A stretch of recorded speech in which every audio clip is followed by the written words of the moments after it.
కార్మికులకు తగిన వేతనం ఇచ్చేలా ఒప్పందం ఉండాల్సిందేనని పేపర్ మిల్లు కార్మికులకు న్యాయం చేయాలని వైసీపీ యువజన విభాగం రాష్ట్ర అధ్యక్షుడు రాజనగరం మాజీ ఎమ్మెల్యే జోకంపూడి రాజు డిమాండ్ చేశారు. గతంలో చేసిన వేతన ఒప్పందం కంటే తక్కువ చేస్తామని యాజమాన్యం చెప్పడం సమంజసం కాదన్నారు. పేపర్ మిల్లు కార్మికులకు కార్మిక నాయకుడిగా చెప్పుకొని తిరుగుతున్న ప్రవీణ్ చౌదరి అనే వ్యక్తి వల్ల తీరని అన్యాయం జరుగుతుందని ధ్వజమెత్తారు. అతడు ఒక బ్రోకర్ అని తీవ్రంగా ఆరోపించారు. నిజానికి తమ పార్టీ అధికారంలో ఉండగానే కార్మికులకు వేతన ఒప్పందం జరిగి ఉండాల్సిందని, అంతర్గత రాజకీయాల వల్ల కుదరనందుకు బాధగానే ఉందన్నారు. టీడీపీ ఎమ్మెల్యే గోరంట్ల బుచ్చయ్య చౌదరి డైరెక్షన్లో ప్రవీణ్ చౌదరి నడిచేవాడని పేర్కొన్నారు. అయితే కార్మికులకు చేసిన అన్యాయం నేపథ్యంలో అరెస్టు నుండి తప్పించుకోవడానికి వైసీపీని ఆశ్రయించాలని ప్రవీణ్ చౌదరి ప్రయత్నించడంతో తాము ఒప్పుకోలేదని తెలిపారు. దాంతో వేరే మార్గం ద్వారా పార్టీలోకి వచ్చాడన్నారు. పేపర్ మిల్లు కార్మికులతో తన తండ్రి జక్కంపూడి రామ్మోహన్ రావుకు ఉన్న అనుబంధం కారణంగానే కార్మికుల న్యాయమైన కోరికల సాధనకు తాము మద్దతు ఇస్తున్నామన్నారు. కార్మికుల శ్రమతో కోట్ల లాభాలు గడిస్తున్న యాజమాన్యం కార్మికుల న్యాయమైన డిమాండ్లు నెరవేర్చి తీర్చకపోతే ఉద్యమం తీవ్రతరం చేస్తామని హెచ్చరించారు.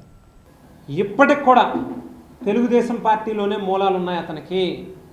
బుచ్చయ్య చౌదరి గారి డైరెక్షన్లోనే నడుస్తాడు అతను. మనం గమనిస్తే ఏదైతే ఆవేళ మేము అధికారంలో ఉండి వాళ్ళ ప్రతిపక్షంలో ఉన్నటువంటి సందర్భంలో ఆవేళ కూడా మిల్లు దగ్గర 2-3 సందర్భాల్లో ప్రొటెస్ట్ తెలియజేస్తాం కార్మికులకు జరుగుతూ ఉన్నటువంటి అన్యాయం మీద.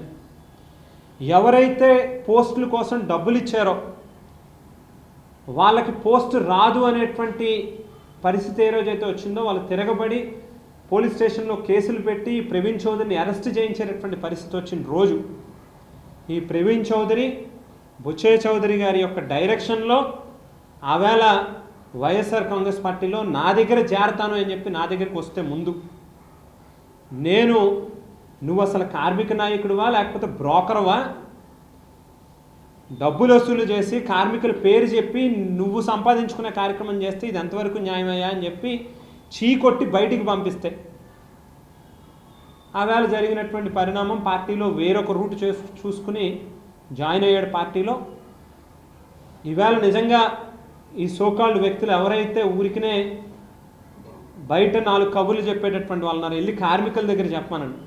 బట్టలు ఒడదీసి రోడ్డు మీద తన్నకపోతే మంచిది, మీరు మామూలుగా ఏది చెప్తే అది చేయడానికి నేను సిద్ధం. కార్మికులు ఈవేళ వాళ్ళలో ఉన్నటువంటి ఆవేదన, వాళ్ళకి వేతన సవరణ అనేటువంటిది ప్రతి 3-4 సంవత్సరాలు జరుగుతుంది.